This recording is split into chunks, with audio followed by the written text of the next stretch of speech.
y también en otra localidad, en otra población donde está nuestro hermano Héctor. En Chalco, recuerden estos nombres: nuestra hermana Laura y su esposo Emanuel, ¿sí?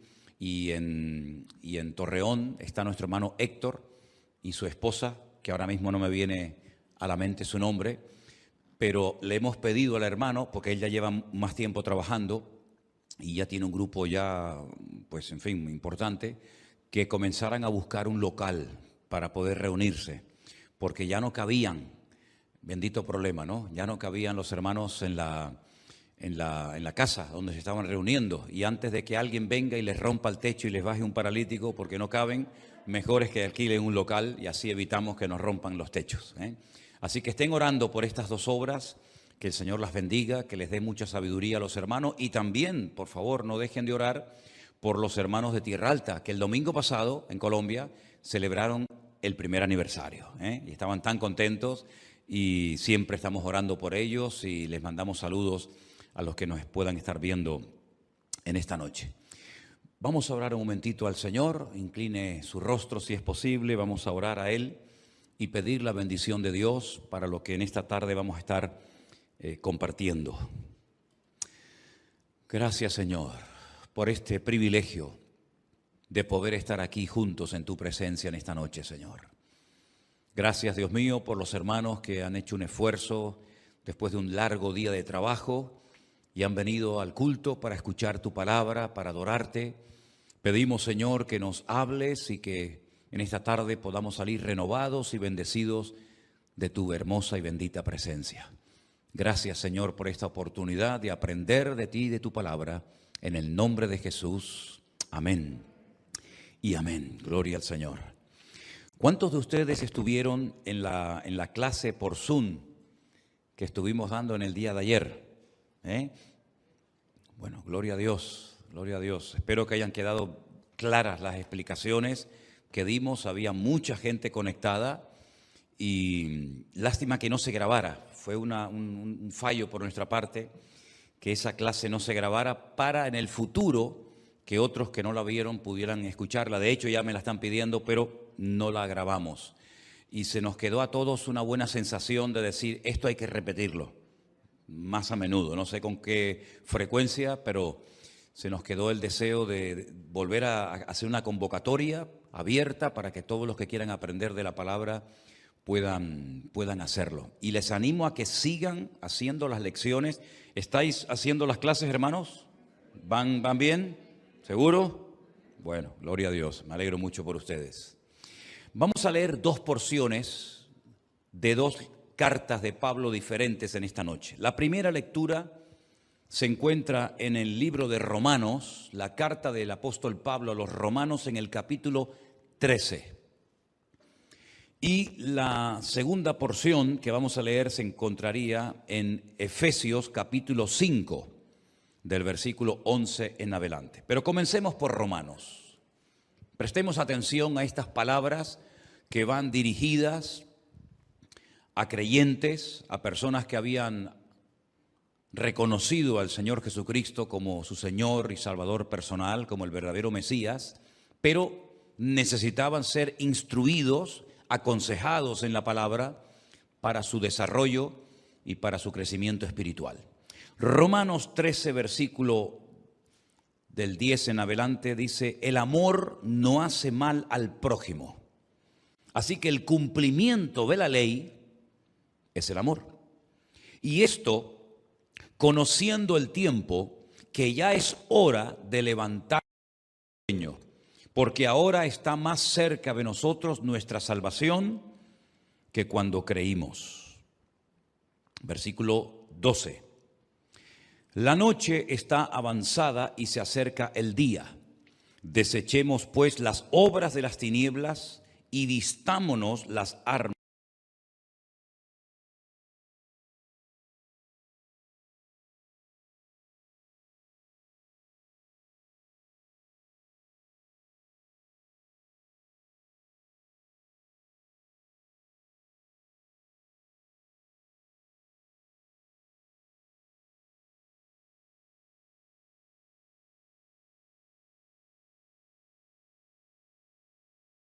Roma.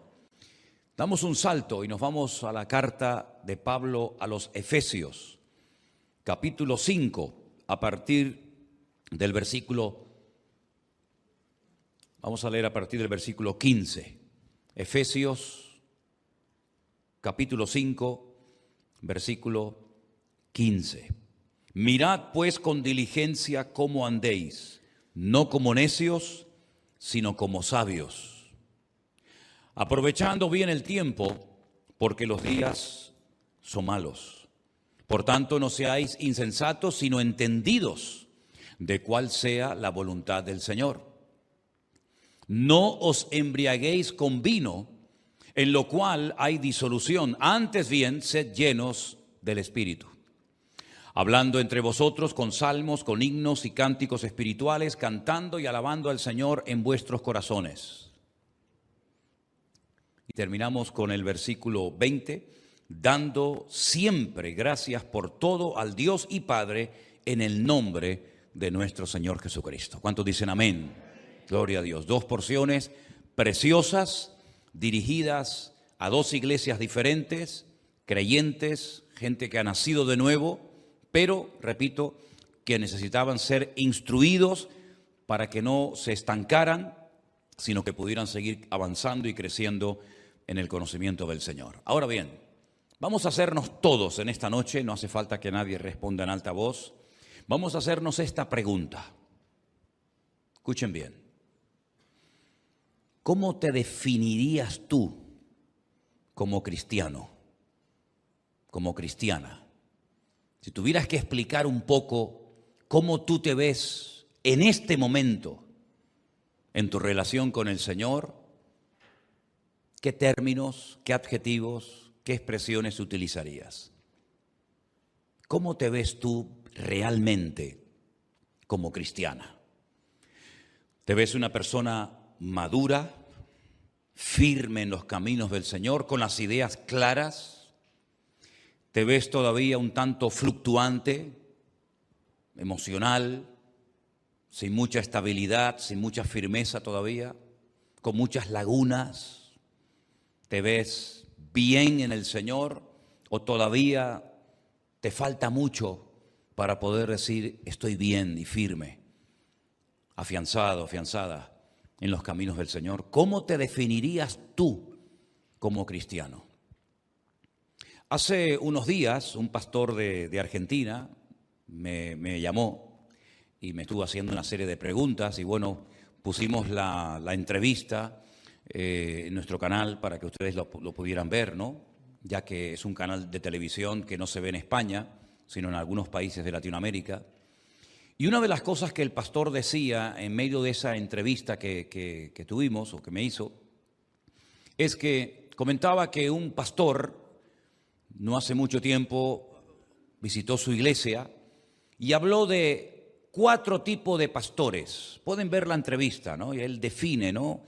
Él dice, pues los pastores que no aprovecharon su oportunidad, los pastores temerosos, en fin. Y yo le dije, bueno, pues yo, con todo mi respeto, yo añadiría un 5º tipo de pastor o de ministerio a esta lista de 4. Y pensando en esto, comencé a elaborar una lista de tipos de cristianos que pueden existir y de hecho existen en el día de hoy. Por ejemplo, creo que hay un grupo, un tipo de cristianos que todavía no se enteran de lo que está sucediendo en el mundo.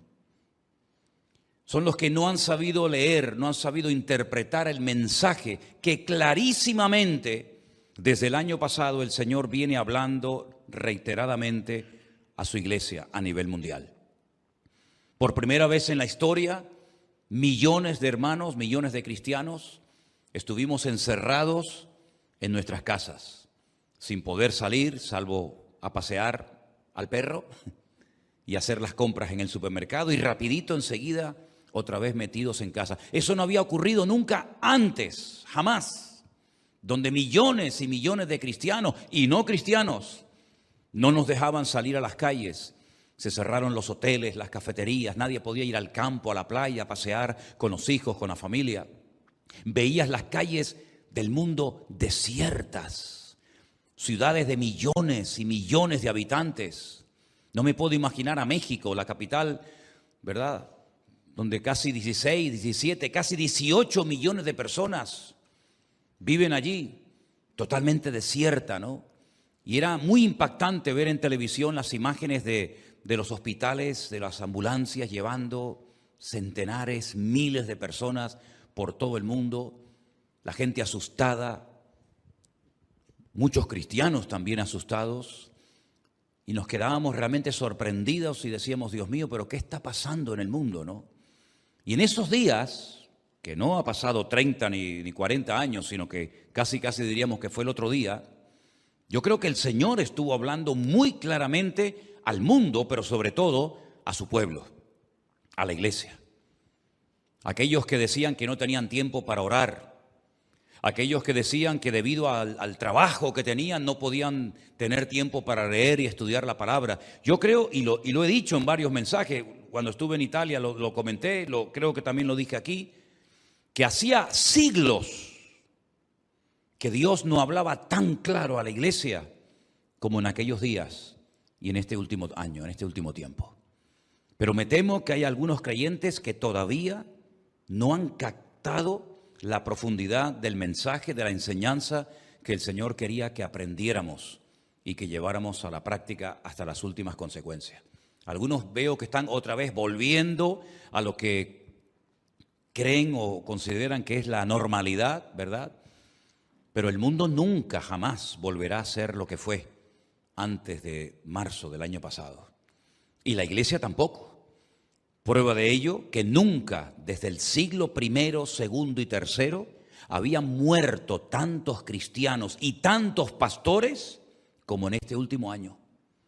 Cientos de creyentes, cientos de pastores perdieron la vida y muchas iglesias se cerraron y no se volvieron a abrir nunca más. Y todo eso no es producto de la casualidad. Hay un mensaje detrás de todo esto, que el Señor estuvo y sigue hablando claramente a la iglesia, pero algunos todavía no se han enterado de qué es lo que el Señor quería enseñarle a su pueblo.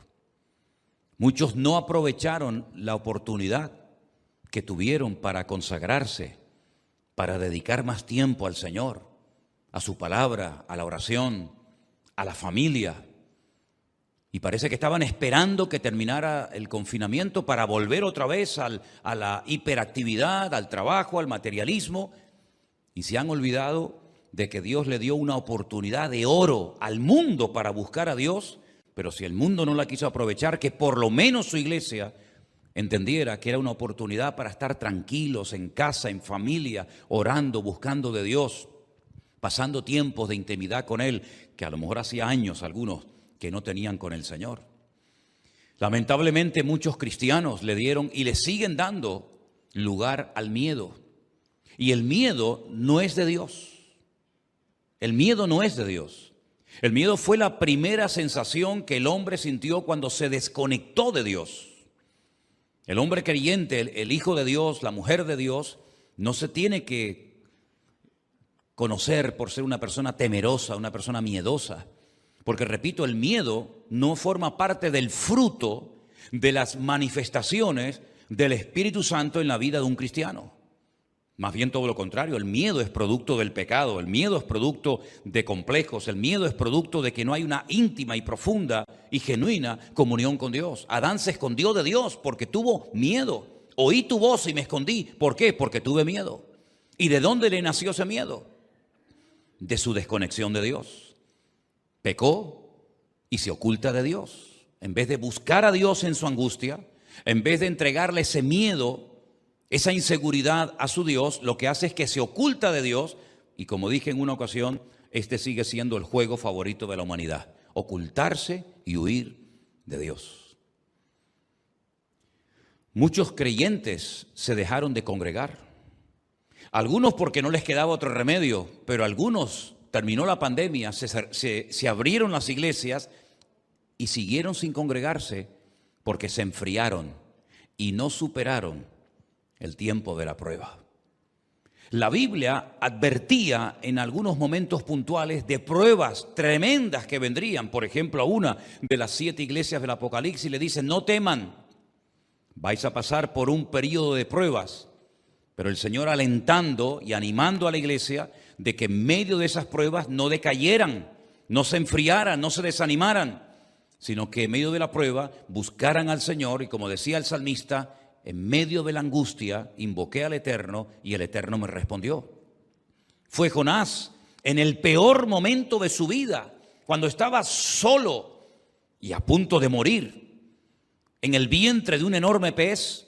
Dice que desde esa angustia, desde esa desesperación de no saber lo que me va a suceder, él invocó al Señor y citó parte del Salmo 118. Y dice que el Señor le oyó desde su santo templo y le volvió a dar otra oportunidad, no solamente para vivir, sino para honrar y servir al Señor con su ministerio, como saben ustedes, en la ciudad de Nínive. He conocido hermanos en este tiempo que parece que tenían más facultades, más facilidad para ver al diablo por todas partes que para oír la voz de Dios y ser sensibles a la presencia del Señor. Porque el miedo es lo que te hace ver el problema más grande de lo que realmente es, ver al gigante más poderoso, con más autoridad de lo que realmente tiene. Y muchos creyentes todavía siguen dándole más lugar al enemigo que al Señor. ¿Y por qué suceden estas cosas? Porque cuando no te alimentas de Dios, cuando no te alimentas de su palabra, de tener comunión y relación con Él, sino que te alimentas de internet y te alimentas de lo que dicen la gente del mundo, lo que estás haciendo es estás envenenando tu fe. Y hay creyentes que no se dan cuenta que no todo lo que se cuenta es verdad y no todo lo que se dice hay que aceptarlo, sino que todo tiene que ser comprobado a la luz de la palabra de Dios. Y entonces le dan lugar al diablo. Y la Biblia dice: no deis lugar al diablo. Y es una responsabilidad personal saber filtrar, saber seleccionar, saber escoger qué literatura, qué programas, qué cosas puedo comer y qué cosas debo descartar, para que de esa manera no le haga un daño a mi fe, a mi alma, sino que mi relación con Dios se mantenga viva, ¿verdad? Y en buen estado, porque la estoy alimentando de la palabra de Dios y no de palabras que salen por ahí, que al final se convierten como si fueran en verdades, pero son auténticas mentiras. Los que supimos aprovechar el tiempo, Dios nos bendijo y Dios nos honró. Los que supimos entender lo que Dios estaba tratando de enseñar y los que aprovechamos el tiempo para predicar su palabra y los que nos dejamos usar por el Señor, después de mucho tiempo podemos decir qué bueno ha sido el Señor con cada uno de nosotros.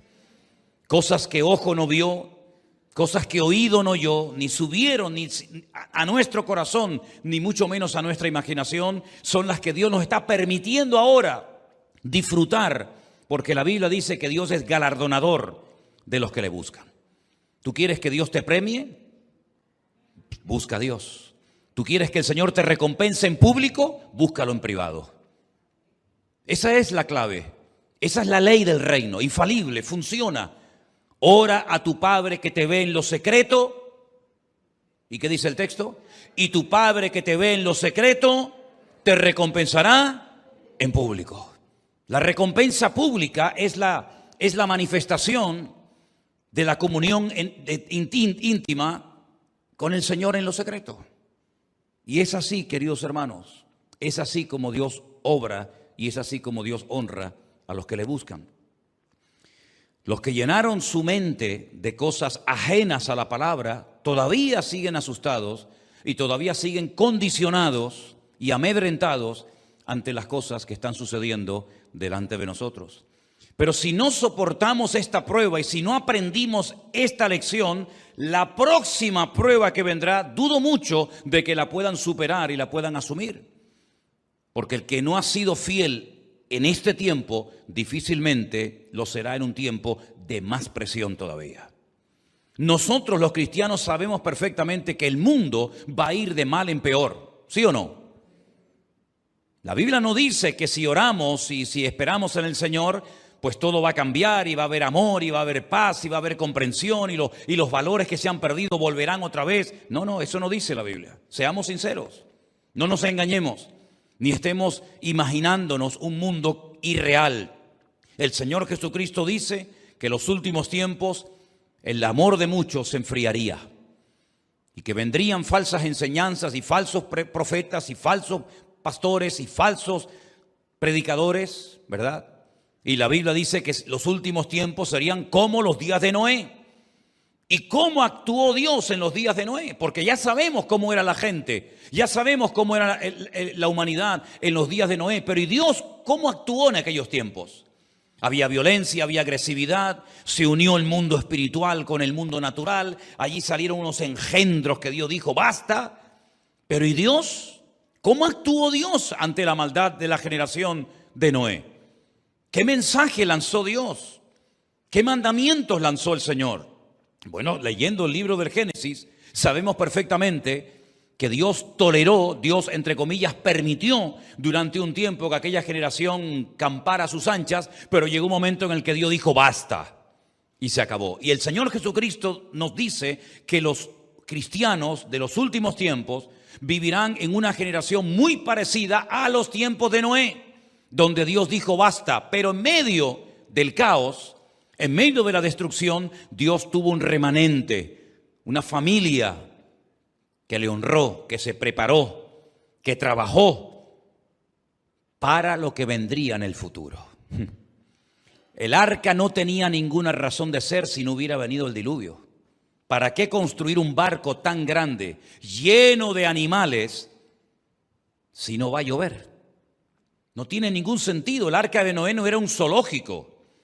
El arca de Noé no era una especie de gran hermano, ¿verdad? A ver cómo se comportan los hijos con el padre y las nueras, con la suegra. No era un experimento social que Dios quiso llevar a cabo metiendo a 8 personas con animales.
Dentro de un barco durante un año para ver cómo hablaban, cómo se comportaban. No, el arca de Noé no fue ningún experimento. El arca de Noé, la única función que tenía era proteger a ese pequeño grupo de personas de una prueba terrible que iba a venir en el futuro. ¿Y qué sentido tienen las pruebas que hemos pasado en este último año, hermanos? ¿Qué sentido tiene lo que ha pasado con el COVID, con el confinamiento, con la pérdida de trabajo?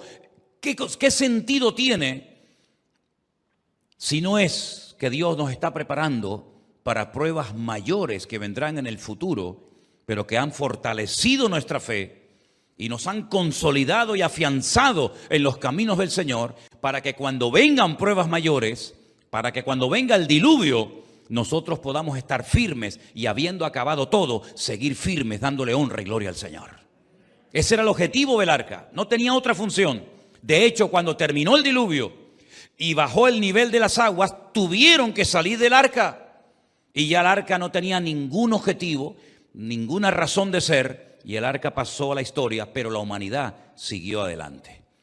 Y la iglesia pasará por un diluvio, pero no de agua, sino por un diluvio de fuego.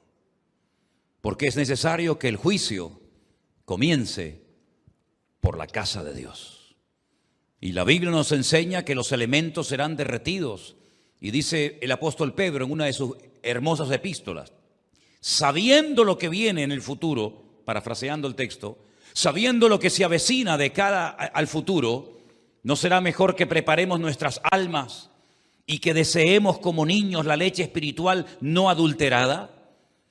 Hace un instante, antes de subir aquí a este púlpito a predicar, el chiquitín de la iglesia, Isaac, Isaías, que con tanto profeta y tanto, ¿verdad? Isaías, Jeremías.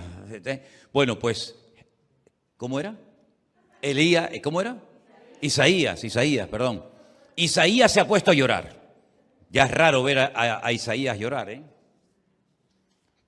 Pero es que tenía hambre y ya se pone nervioso y se pone a hacer unos soniditos extraños. Y si no le dan lo que está pidiendo, te puedo asegurar de que yo no podría predicar en esta noche. Porque sus llantos se oirían hasta, bien sabe el Señor, hasta bien lejos.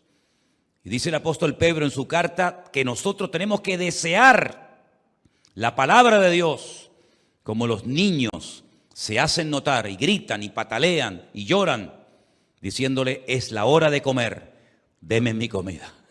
Es su lenguaje.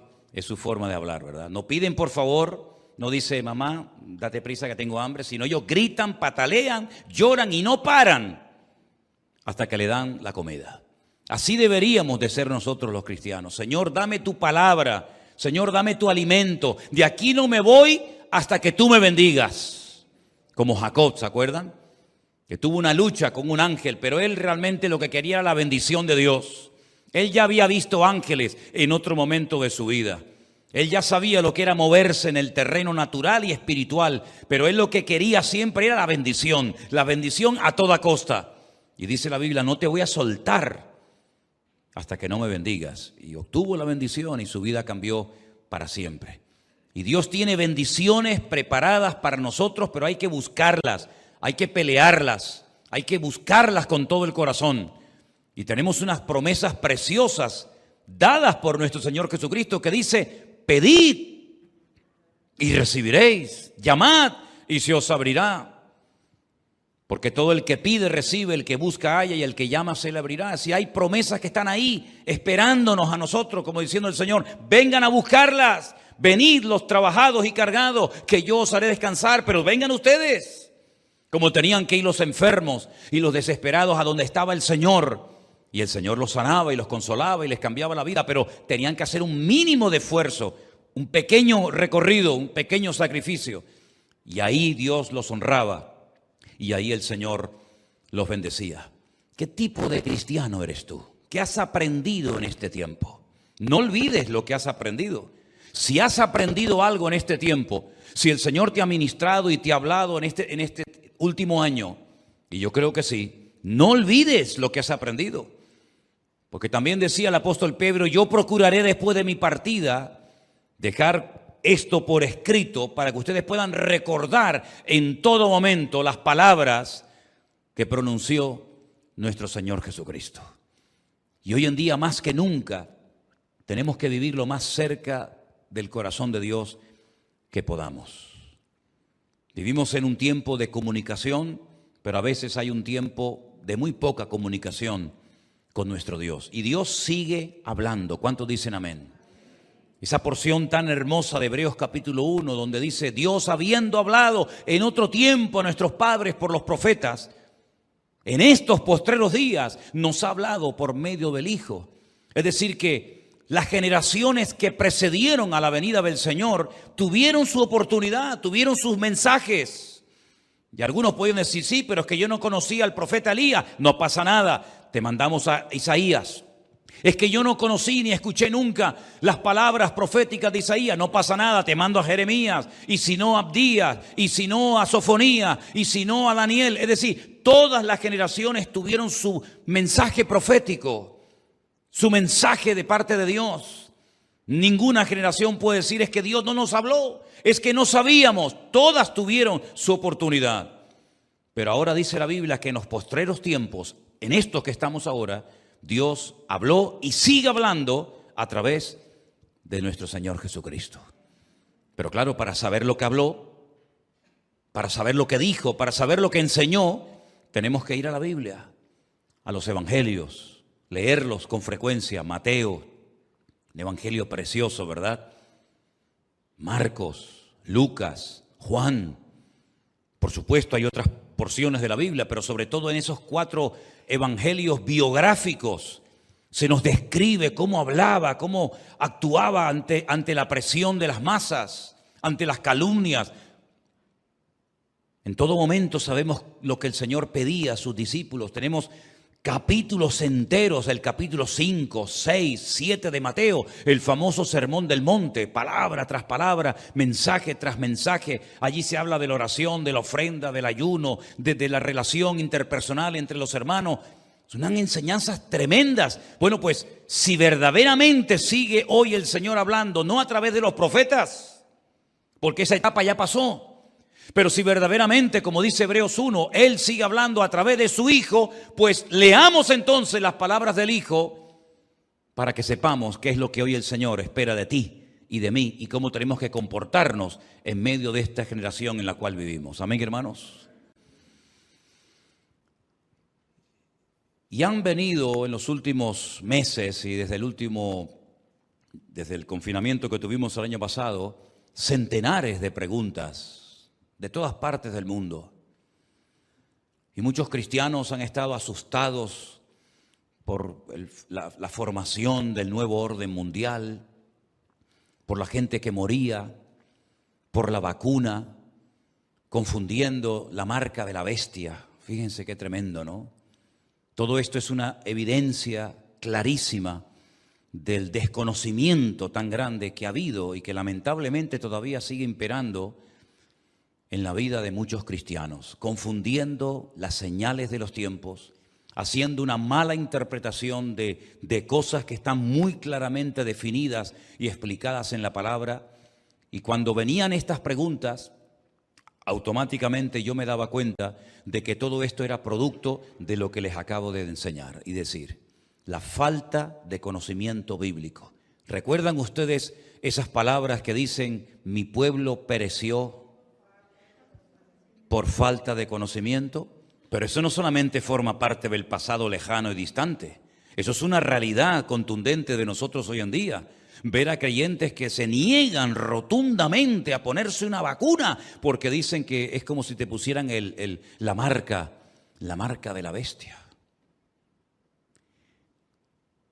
Y claro, nosotros no estamos aquí para convencer a nadie de que si se vacune o no se vacune.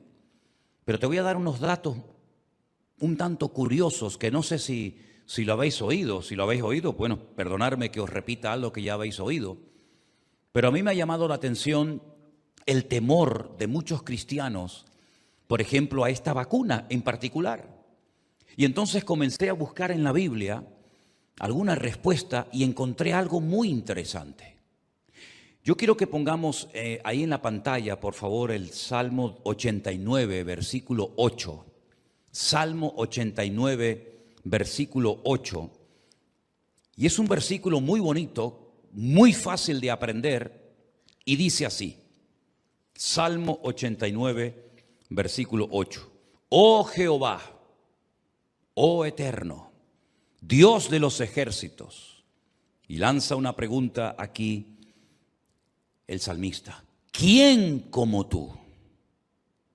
¿Quién como tú?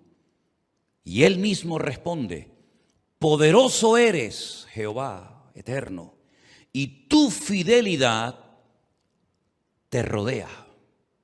Nosotros sabemos que no hay nadie como nuestro Dios. Amén, hermanos.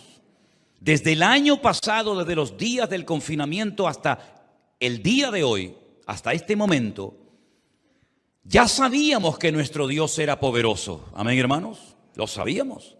Pero ahora lo sabemos con mucho más claridad que antes. Porque hemos visto su fidelidad. Hemos visto cómo Él ha bendecido y prosperado su obra. Cómo Él ha cuidado de su rebaño, de su grey, de su remanente. Y cómo la fidelidad del Señor ha sido constante y permanente cada día en nuestra vida.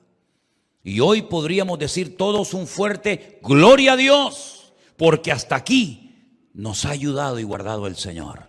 con nuestros defectos, con nuestras debilidades, con nuestras torpezas, podemos decir, Señor, gracias porque he podido llegar hasta este momento. Y si Dios nos da vida y nos permite llegar hasta fin de año, que yo creo que sí, pues podremos terminar el año diciendo, Señor, gracias porque durante los 365 días de este año, tú no me has abandonado ni me has fallado nunca. Amén, hermanos. ¿Por qué? Porque nos unimos a la verdad proclamada por el salmista. Poderoso eres y tu fidelidad te rodea. ¿Cuántos dicen amén? Si ustedes se dan cuenta, encima del capítulo 89 aparecen las palabras masquil de Etam Esraíta. Etam Esraíta es el autor, el que escribió el salmo. Pero la palabra masquil es una revelación de sabiduría. Es una revelación de conocimiento profundo de Dios. Es una enseñanza que el que la va a leer tiene que interiorizarla y darse cuenta de cosas tremendas que se van a proclamar, como por ejemplo que tenemos que cantar y hacer referencia a las misericordias eternas del Señor. Y que ese conocimiento de la misericordia de Dios tiene que pasar de generación en generación. Enseñarle a nuestros niños, enseñarle a los nietos, enseñarle a las futuras generaciones que Dios es misericordioso, que Dios es fiel y que Él es nuestra roca. Todo lo que ustedes van a leer esta noche antes de irse a la cama del Salmo 89 es un masquil, repito, una revelación de conocimiento de Dios. Eso es lo que significa la palabra masquil. No es una palabra ahí puesta al azar, sino que, ojo, lo que les voy a contar, lo que voy a escribir a continuación, no lo olviden nunca. Y por eso dice que los cielos tienen que celebrar las maravillas de Dios. Y en la congregación de los santos tenemos que adorar al Señor, porque Dios es temible, Dios es formidable. Y ahora dice en el verso 8, Dios es poderoso y su fidelidad le rodea. Es un salmo realmente extraordinario, un conocimiento tremendo. Si quieres conocer profundamente a Dios, léelo con frecuencia el Salmo 89 y vas a descubrir y a disfrutar mucho de lo que este hombre está contando aquí. Pero ¿por qué cito el versículo 8? Porque la palabra poderoso, y la vamos a poner en la pantalla ahora, la palabra poderoso en hebreo se pronuncia, díganlo conmigo, Hasim. Más fuerte, Hasim. Esa palabra aparece en el verso 8 cuando dice, poderoso eres, oh Señor. Hasim, poderoso. Y mira tú por dónde la palabra vacuna, en hebreo se pronuncia Jisum. Tiene la misma raíz de la palabra Hasim, poderoso, del Salmo 89, versículo 8. ¿Por qué tiene la misma raíz la palabra poderoso y la palabra vacuna en hebreo? Por una sencilla razón. Porque Dios, a través de su palabra, nos dice que para el fortalecimiento de nuestra fe, para el fortalecimiento de nuestra vida interior, de nuestro espíritu, tenemos que conocer al poderoso, al que fortalece nuestras debilidades, al que nos ayuda a superar los pecados, al que nos da estabilidad y su poder en nosotros para poder mantenernos firmes contra las acechanzas del diablo y vivir de victoria en victoria, de gloria en gloria y de bendición en bendición.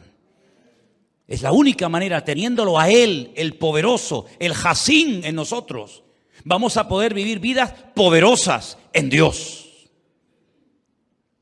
De ahí que dice la Biblia, diga al débil, fuerte soy, pero no por mí mismo, sino por Hasim, porque mi Dios es poderoso y su poder que mora en mí me permite vivir una vida poderosa y victoriosa en el Señor. Amén. Recibiréis poder. ¿Y de dónde viene ese poder? Del poderoso. El poderoso produce poder y ese poder estará con vosotros y os impulsará por todas las naciones de la tierra para que podáis predicar el evangelio y señales seguirán a la predicación del evangelio. Todo viene de Él. Él es la fuente de poder porque Él es el Jacín, Él es el poderoso.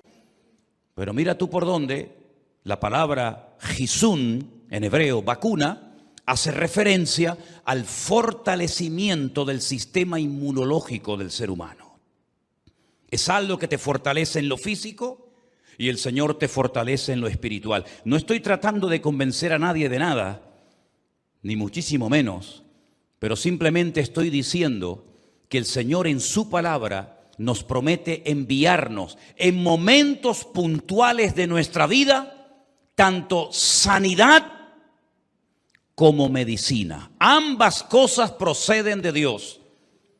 Jeremías capítulo 33, versículo 6, y este es el último texto que leeré en esta noche, nos dice así: He aquí, yo les traeré sanidad y medicina, y los curaré y les revelaré abundancia de paz y de verdad. Ambas palabras, Jisún y Jacín, vacuna y poderoso, tienen la misma raíz en hebreo, que son las letras Het, Samech, Nun. Las mismas letras, la misma raíz. Para que no tengamos temor de la medicina que en un momento determinado de la vida el Señor enviaría a su pueblo. Si no, enviaría sanidad y si no, enviaría medicina. Pero no somos contrarios a la ciencia ni a la medicina, porque todo don perfecto y toda dádiva viene de lo alto. Y aunque sea un científico ateo, que muchas veces no lo son, pero aunque fuera un científico ateo, Dios utiliza a los sabios de este mundo, según ellos, como instrumentos en sus manos para traer bendición siempre, ¿a quién? Al pueblo del Señor. Como los coches, que a lo mejor lo inventó un creyente o un ateo, pero los usamos. Y como los aviones, que tal vez lo inventó un cristiano o un ateo, pero los usamos para viajar de una parte a otra del mundo. Y como tantas y tantas cosas que nos han hecho más cómodas y más fáciles la vida, como por ejemplo poder predicar en tiempo real a millones de personas a través de las redes sociales. Y me da exactamente igual si las inventó un ateo o un creyente. Lo que está bien claro es que todo el Señor lo pone en nuestras manos para darle un uso sagrado y santo, y no tenemos que tenerle miedo a nada ni a nadie, porque el Señor nos protegerá de todo peligro y de todo mal. Y es una pena ver a creyentes cómo pierden el tiempo tratando de asustar a otros creyentes con teorías y con cosas que han oído que no tienen ningún fundamento bíblico. Y quiero solamente terminar haciendo esta pequeña reflexión que creo que en más de una ocasión yo la he hecho. Cuando vino la famosa crisis, la burbuja del ladrillo, ¿no?, de la construcción, explotó en España, creo que fue en el 2000 y pico, 2008, donde millones de personas perdieron su trabajo y se paró la construcción. ¿Se dieron ustedes cuenta cómo a los pocos días o meses comenzaron a aparecer en los semáforos malabaristas, payasos? ¿De dónde salieron tantos malabaristas? En todos los semáforos de la ciudad, o en prácticamente todos, habían 1 o 2 o 3 muchachos o chicas haciendo juegos malabares y después sacándose el sombrero y yendo por las ventanillas de los coches a pedir dinero. La crisis, amigo, agudiza el ingenio. La crisis hizo que muchos se convirtieran en payasos, en malabaristas, en limpiadores de cristales, en vendedores ambulantes. ¿Por qué? Porque la crisis los impulsó. Y a algunos en esta etapa en la que estamos viviendo les ha salido el espíritu científico. Y entienden de todo, entienden de vacuna, de virus, entienden de todo y utilizan las redes sociales La Biblia no la cogen ni de cerca, ¿no? La Biblia no tienen ni papa. Les menciono 4 o 5 cosas de la Biblia y se quedan patinando, pero son científicos que intentan convencernos a nosotros, los pobres ignorantes, de una información que ellos han recibido y que nosotros en nuestra ignorancia no hemos recibido, y entonces nos hacen un favor. Hermano, cuidado, la marca de la bestia. Van a experimentar con ustedes. Los hombres se comportarán como mujeres y las mujeres como hombres, que para eso no hace falta ni vacunarse.